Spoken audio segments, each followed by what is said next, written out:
नमस्कार, आप लाइव बिहार देख रहे हैं। मैं हूं राजमोहन तिवारी। देखिए, कश्मीर के पहलगाम में आतंकी हमले में लगभग 28 लोगों की मौत हो गई और ऐसे में अब जहां एक तरफ पूरे देश में शोक की लहर है, तो वहीं दूसरी तरफ आज प्रधानमंत्री नरेंद्र मोदी का बिहार दौरा है। दरअसल प्रधानमंत्री नरेंद्र मोदी का यह दौरा पहले से चिन्हित था, तारीख और कार्यक्रम तय थे, लेकिन इसी बीच ये बड़ी घटना घटी है और उसके बाद जहां एक तरफ पूरा देश जो है वो बदले की आग में जल रहा है, इंसाफ मांग रहा है, तो वहीं प्रधानमंत्री नरेंद्र मोदी इस बड़ी घटना के बाद पहली बार आम जनता के सामने होंगे। आज मधुबनी के झंझारपुर में पंचायती राज दिवस के मौके पर प्रधानमंत्री को एक बड़े कार्यक्रम में शामिल होना था, लेकिन जहां ये पहले भव्य कार्यक्रम आयोजित होना था, एक रैली के तौर पर देखी जा रही थी, अब यह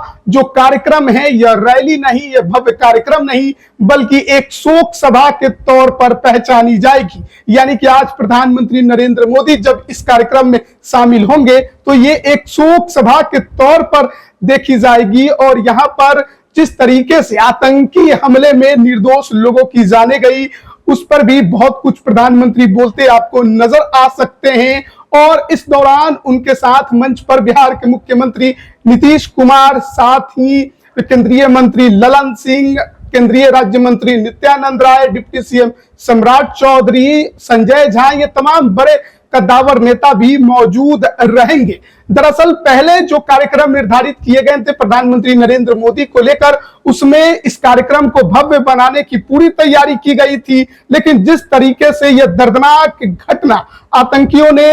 इसे अंजाम दिया है, उसके बाद पूरा देश जो है वो अभी जल रहा है,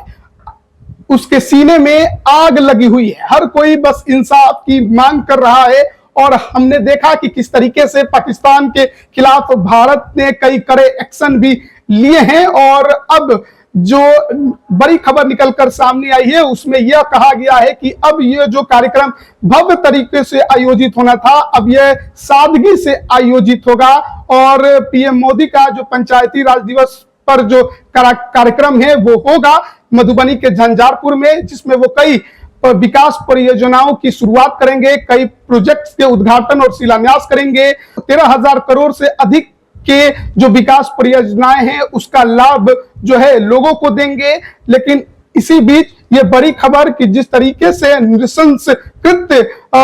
किया गया है आतंकियों के द्वारा, उसको लेकर अब साफ तौर पर यह खबर निकलकर सामने आई है कि यह कार्यक्रम अब सादगीपूर्ण होगा, यानी आप इसे शोक सभा के तौर पर जानेंगे। जिस तरीके से पहले तैयारी की गई थी, जिसमें पीएम के स्वागत के लिए जीप यात्रा रखा गया था, मल्यार्पण का कार्यक्रम था, भव्य आयोजन बनाने की तैयारी थी, अब यह नहीं होगा। इस पर पूर्ण तौर पर विराम लगा दिया गया है। इस शोक की घड़ी में पूरे कार्यक्रम को सादगीपूर्ण मर्यादित रूप में अब आयोजित किया जाएगा। कोई माला नहीं पहनाया जाएगा, कोई स्वागत रैली नहीं होगी, यानी कि प्रधानमंत्री नरेंद्र मोदी सीधे आएंगे, मंच पर जाकर अपना संबोधन देंगे और निकल जाएंगे। तो विकास कार्यों की अगर हम बात करें तो 13,000 करोड़ से अधिक की परियोजनाओं की सौगात प्रधानमंत्री नरेंद्र मोदी देने वाले हैं, शिलान्यास और उद्घाटन करेंगे, जिसमें सेमी हाई स्पीड रेलगाड़ियां जैसे नमो Bharat intercity train, Amrit Bharat express को हरी झंडी दिखा सकते हैं। पूरे देश की पंचायती राज संस्थाओं और ग्राम सभाओं से वीडियो कॉन्फ्रेंसिंग के जरिए भी जुड़ सकते हैं। हालांकि पूरे कार्यक्रम का अंतिम खाका प्रधानमंत्री कार्यालय द्वारा जल्द जो है वो साझा कर दिया जाएगा। कुछ चीजें जो है अभी थोड़ी बहुत उसमें और भी बदलाव हो सकते हैं, लेकिन फिलहाल ये जो बड़ी खबर निकलकर सामने आ रही है कि प्रधानमंत्री नरेंद्र मोदी इस बड़ी घटना के बाद बिहार दौरे पर तो आ रहे हैं, झंझारपुर पहुंचेंगे, लेकिन अब यह रैली नहीं बल्कि शोक सभा के तौर पर आप उसे पहचानेंगे। एक शोक सभा में अब वो शामिल होंगे और वहां पर उनका संबोधन भी सुनने को मिल सकता है। जिस तरीके का ये घटना है, पाकिस्तान को लेकर बहुत कुछ खबरें चल रही हैं और भारत ने कई कड़े एक्शन भी पाकिस्तान के खिलाफ लिए हैं और ऐसे में अब देखना होगा कि आज प्रधानमंत्री नरेंद्र मोदी जब मधुबनी के झंझारपुर पहुंचते हैं तो किस प्रकार से उनका संबोधन रहता है, किस तरीके से वो देशवासियों को संबोधित करते हैं, क्या कहते हैं और भरोसा कितना दिला पाने में सक्षम होते हैं। जैसा कि आप जानते होंगे 2 दिन पहले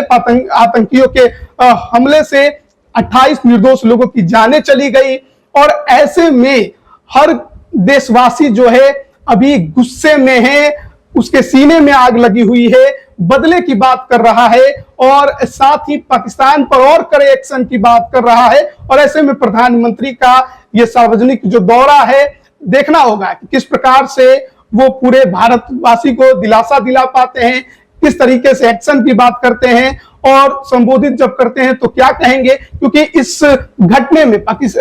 जो पाकिस्तान की तरफ से माना जा रहा है कि ये कार्रवाई कराई गई है। और ऐसे में बिहार के भी एक लाख जो कि आईबी के अधिकारी थे मनीष रंजन, उनकी भी मौत हुई है। देखना होगा प्रधानमंत्री नरेंद्र मोदी आज किस तरीके से संबोधन अपना करते हैं। बने रहिएगा हमारे साथ, आप सभी का बहुत बहुत धन्यवाद।